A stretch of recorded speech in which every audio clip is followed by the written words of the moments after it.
In the closing decades of the 13th century, in a place called Sogot, in the rough hill country of northwestern Anatolia, a small group of nomadic Turkish horsemen pitched their tents along a stream. They were perhaps 500 fighting men. They were the Kai clan, members of the broader Oghuz Turkish people who had been migrating westward across the steppe for 2 centuries. They had been pushed into Anatolia by the Mongol invasions that had swept across Central Asia in the previous generation. They were small. They were unimportant. Their leader was a man named Ertugrul, who held a tiny strip of land granted by the Seljuk Sultan in exchange for service as a frontier warrior. Ertugrul died around 1280. His son took over the leadership of the clan. His son's name was Osman. From this insignificant start, the family of Osman would build the largest and most enduring Islamic empire of the past 1,000 years. The Ottoman Empire. The Osmanli dynasty. The seat, eventually, of the Caliphate of all Muslims. They would rule from the Atlantic coast of Morocco to the Persian Gulf. They would conquer Constantinople, Cairo, Mecca, Medina, Jerusalem, Damascus, Baghdad, Vienna's outskirts, and the gates of Central Europe. They would last for 625 years. This is part 1 of a 7-part series tracing the entire history of the Ottoman Caliphate. In this first part we follow the founders: Osman Gazi, Orhan Gazi, Murad I. 3 generations who turned a tribal warrior band into one of the great powers of the medieval world. By the end of this episode we will be standing on the field of Kosovo, on June 15, 1389, watching the death of Sultan Murad. 3 lifetimes. 300 kilometers of conquest. The end of a Christian empire and the beginning of the longest-lived Islamic caliphate in history. To understand how the Ottomans rose, you have to understand the world they rose into. In the year 1250, Anatolia, the great peninsula that today forms most of Turkey, was a battlefield of empires. The Byzantine Empire, the surviving eastern half of the Roman world, still ruled the western coast and a few interior cities. The Seljuk Sultanate of Rum, a Turkish Islamic state, ruled the central plateau from its capital at Konya. Various Crusader states held coastal enclaves along the Mediterranean. Greek, Armenian, and Georgian Christian populations lived in the mountains. Then, in 1243, came the Mongols. The Mongol army of Hulagu Khan smashed the Seljuk forces at the Battle of Kozdag. The Seljuk Sultanate became a Mongol client state. By the late 1200s, Mongol authority had collapsed in turn. Anatolia descended into political chaos. The plateau fragmented into dozens of small Turkish principalities called beyliks, each ruled by a former Seljuk officer or tribal leader. The Byzantine Empire, weakened by the catastrophic Fourth Crusade of 1204, was a shadow of its former self. The frontier between the surviving Byzantine territories and the patchwork of Turkish beyliks ran through northwestern Anatolia. It was an open zone, a place where ambitious warriors could carve out estates, where religious motivation and military opportunity blended together. The Turkish word for these frontier holy warriors was Ghazi. They were not exactly mercenaries. They were not exactly missionaries. They were both, plus settlers, plus opportunists. The Kai clan of Osman lived squarely in this Ghazi zone. Their territory was a small strip of land at Sogot, sandwiched between the larger Turkish beyliks of Jermian and Karasi to the south and west, and the surviving Byzantine border fortresses to the north and east. Sogot means willow tree. It was a quiet place. The Kai grazed their sheep in summer pastures in the high country. They wintered in the lower valleys. They occasionally raided across the frontier into Byzantine territory. Osman became their leader around 1280. He was perhaps in his early 20s. The dates are uncertain. Most of what we know about Osman comes from later Ottoman histories written a century or two after his lifetime. The reliable record is thin. The legendary record is rich. According to the legendary tradition, Osman had a vision shortly after taking leadership. He dreamed that a great tree grew from his loins, its branches stretching across continents, its leaves shading the world. He took the dream as a divine sign. He was destined to found an empire. The dream is almost certainly a later invention. The actual rise was less mystical and more practical. Osman built his power through opportunism. The Byzantine Empire was distracted by civil wars and Catholic crusader threats from the west. The neighboring Turkish beyliks were occupied with their own internal conflicts. Osman attacked the small Byzantine fortresses scattered along his frontier. He raided the Christian villages in the Bilchik Valley. He gradually expanded his territory through a combination of pressure, opportunity, and strategic alliance. He married the daughter of a local sheikh, gaining religious legitimacy. He recruited Ghazi warriors from across Anatolia, drawn by the success of his raids. By 1301, his forces were strong enough to defeat a small Byzantine army at the Battle of Baphias, near the Sea of Marmara. The Baphias victory was Osman's breakthrough. After the battle, his name spread across Anatolia. Turkish warriors began arriving from distant beyliks to join his service. The Kai clan was no longer a small frontier band. It was the rising Turkish power on the Byzantine border. For the next 20 years, Osman expanded methodically. He took the small towns of Yenisehir and Inegol. He invested the strategic city of Bursa, the most important Byzantine center in northwestern Anatolia, blockading it for over 2 decades. He never personally captured Bursa. He did not live to see it fall.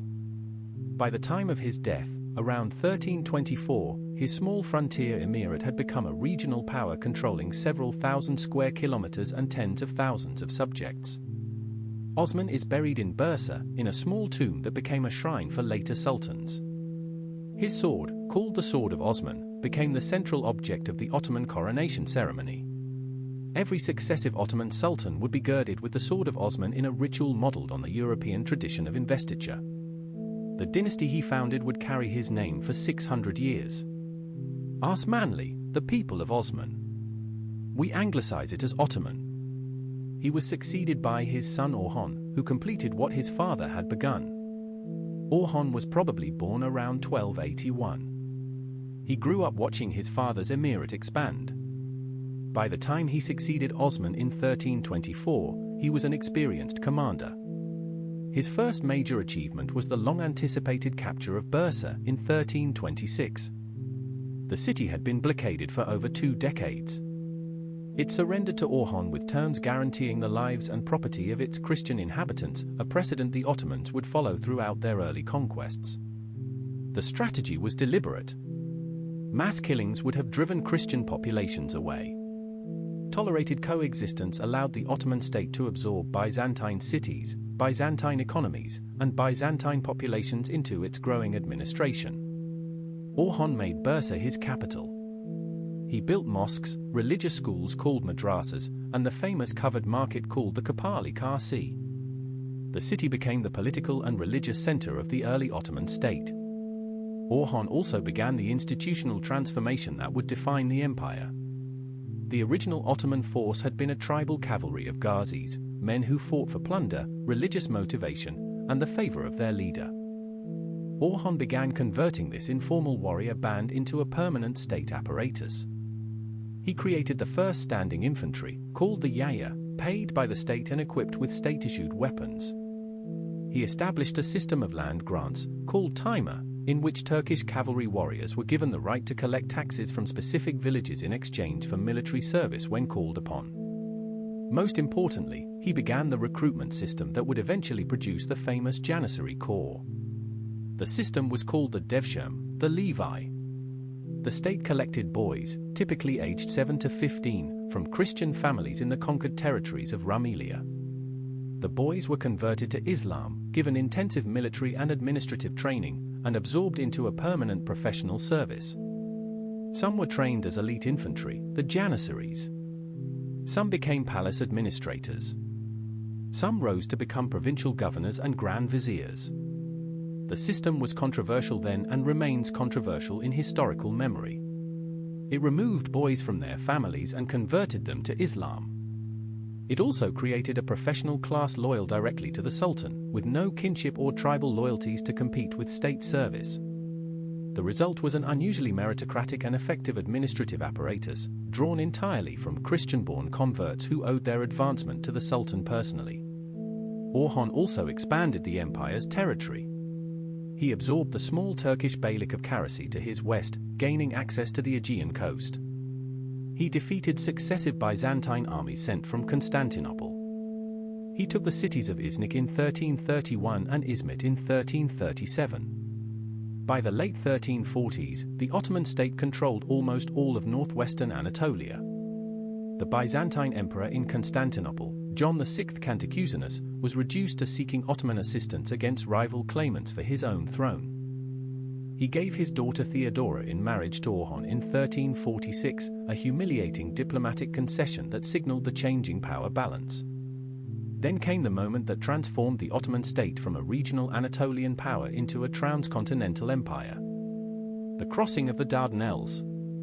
In 1352, during the Byzantine Civil War, Orhan's son Suleiman led a small Ottoman force across the Dardanelles Strait to assist John VI. They occupied the small fortress of Tsimp on the European side. After the civil war ended, the Ottomans refused to leave. In 1354, after a devastating earthquake had damaged the Byzantine fortifications at the city of Gallipoli, Suleiman seized the city. The Ottomans now had a permanent foothold in Europe. From Gallipoli, Ottoman forces could expand into Thrace, the rich agricultural plain north of the Sea of Marmara. They could threaten Constantinople from both sides simultaneously. They could begin the conquest of the Balkans. The crossing into Europe was the most consequential event of Orhan's reign. By the time he died in 1362, the Ottomans were no longer just a Turkish frontier state. They were a Eurasian power with territories on both sides of the Bosphorus, with a growing administration, and with an army organized for sustained campaigning rather than seasonal raiding. Orhan was succeeded by his son Murad I. Murad was probably born around 1326. He had spent his youth as a provincial governor, learning the practical business of administration. He came to the throne at about 36, a mature and experienced commander. His reign would last for 27 years, the longest of the early Ottoman period. Under his leadership, the Ottoman state would transform from a frontier expansion into a structured empire. He would make Edirne his European capital. He would consolidate Ottoman administrative institutions. He would conduct the campaigns that brought most of the Balkans under Ottoman rule. And he would die at the head of his army on the field of Kosovo in 1389. Murad's first major task was suppressing internal challenges. Several Turkish vassals in Anatolia attempted to revolt while he was establishing his rule. He defeated them quickly. He also dealt with a crisis in his own court. His brothers Ibrahim and Halil, who had been potential rivals to the throne, were killed during this period. The fratricide of Ottoman succession had begun. It would become a brutal but stable mechanism for transferring power, eventually formalized by Mehmed II a century later. With his rear secured, Murad turned to Europe. The Ottoman foothold at Gallipoli was now expanded to a serious campaign of conquest in Thrace. Ottoman forces moved north through the rich agricultural lowlands.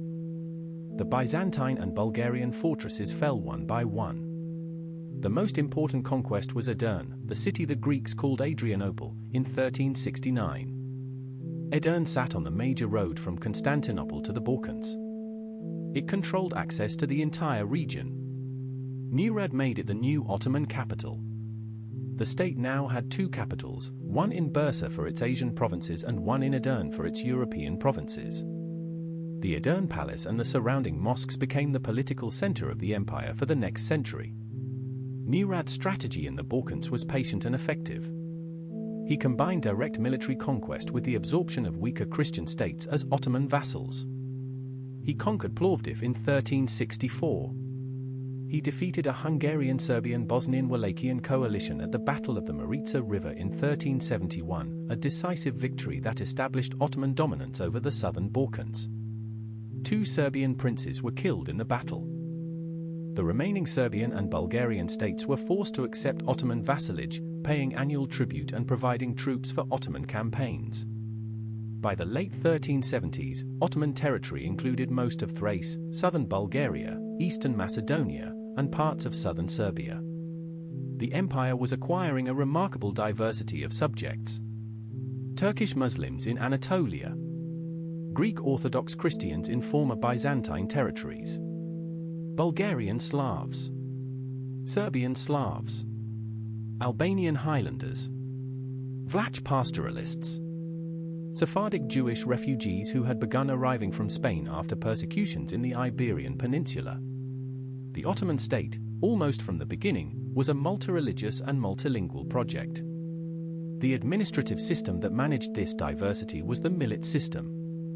Each major religious community had recognized leaders who answered to the Sultan and managed their own communal affairs in family law, education, and religious practice. This system was unusual in the medieval world. It allowed massive populations to be governed without forced conversion, without total cultural displacement, and with relatively low levels of communal violence. It was not equality. It was not toleration in the modern liberal sense. Christian and Jewish subjects paid additional taxes and were excluded from political and military service in the highest ranks. But they were also generally protected from the random violence and forced conversions that affected religious minorities elsewhere in medieval Europe. Murad also formalized the Janissary Corps that Orhan had begun. By the late 1370s, the Janissaries had become a recognized elite infantry, drilling regularly, equipped with the latest weapons, and barracked in dedicated facilities at Edirne. They wore distinctive uniforms with a tall white felt cap. They marched to drum beats. They were forbidden to marry until retirement, ensuring their full loyalty was to the Sultan and the Corps. They would dominate Ottoman military operations for the next 400 years. By the late 1380s, Murad's Ottoman state had become the dominant power of the southeastern Mediterranean. It directly ruled most of Anatolia and the southern Balkans. It received tribute from Bulgaria, Serbia, Bosnia, and several smaller principalities. It threatened the remaining Christian states of Hungary, Wallachia, and the Christian remainder of the Byzantine Empire. The remaining independent Christian rulers of the Balkans understood that they faced a choice: submit to Ottoman vassalage, or unite to defeat the Ottomans before vassalage became permanent occupation. The leadership of the resistance fell to Lazar Beljanović, Prince of Serbia. Lazar had been an Ottoman vassal for several years but had recently declared independence. He gathered a coalition of Serbian, Bosnian, Wallachian, Albanian, and Bulgarian forces. The Pope blessed the campaign.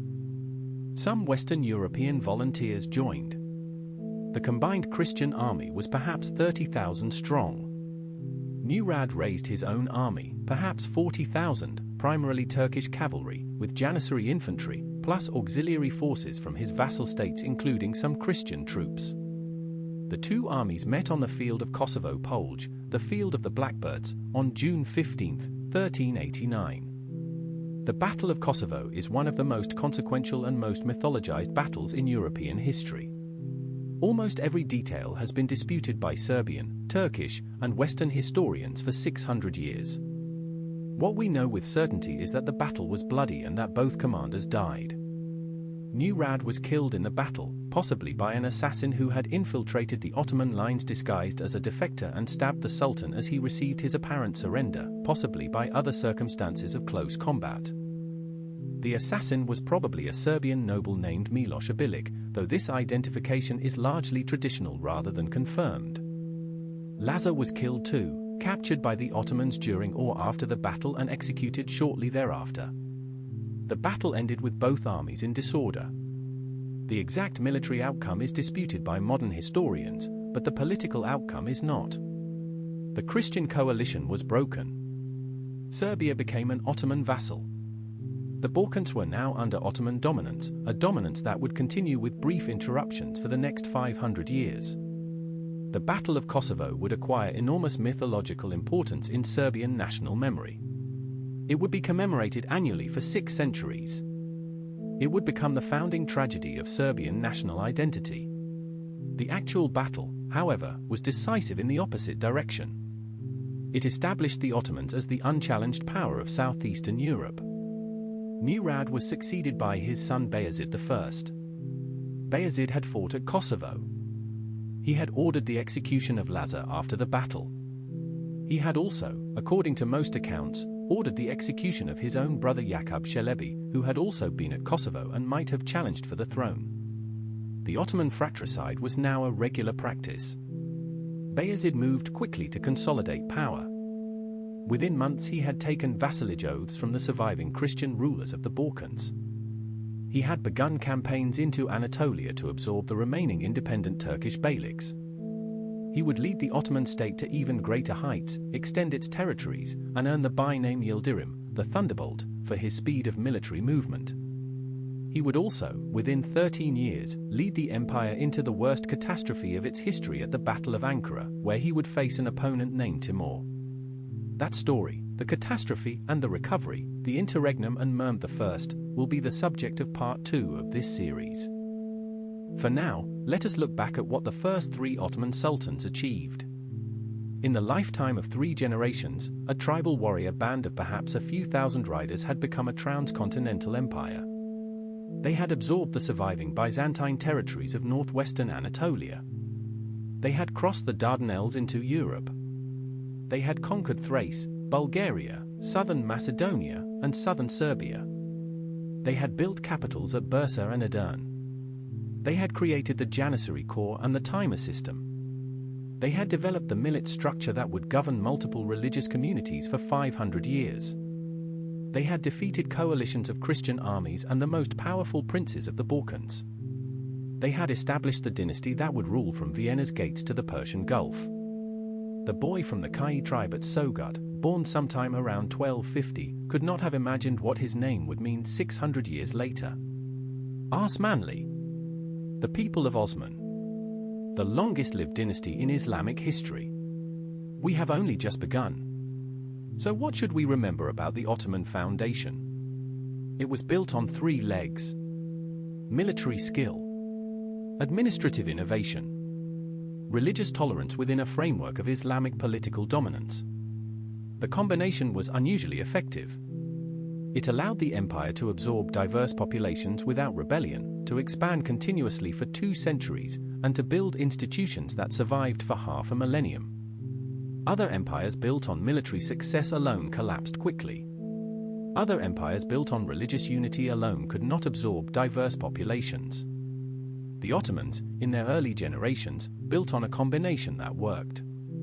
In part 2, we will follow the empire through its first great crisis. Bayezid the Thunderbolt. The arrival of Timur the Lame from Central Asia. The catastrophic Battle of Ankara in 1402. The 2-decade interregnum that nearly destroyed the empire. The recovery under Mehmed I and Murad II. By the end of part 2 we will be approaching the conquest of Constantinople, the event that would transform the Ottoman state from a regional empire into a world power, and the subject of part 3. Subscribe to Forgotten Chronicles to follow the entire series. New parts every Tuesday. Drop your questions in the comments. Tell us where your family came from in the Ottoman world. Tell us what you want to see covered in upcoming parts. Thanks for watching.